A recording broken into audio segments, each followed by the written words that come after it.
Hello guys, kain tayo ng mangga. Ang laki ng mangga. Malalaki ang mangga dito guys. At saka magsawa ka dito ng mangga at watermelon. Kasi mura ata dito eh. Yan ang madami dito sa Egypt. Ayan siya guys. Green pa lang siya pero ganyan na siya. Tapos ang tamis niya. Laki ng bunot. Ng buto.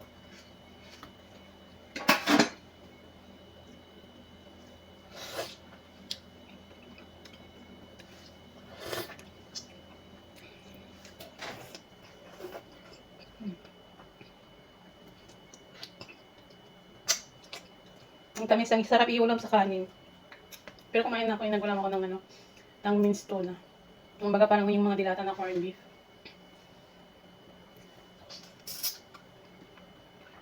At saka palagi ako nag-uulam nito dito.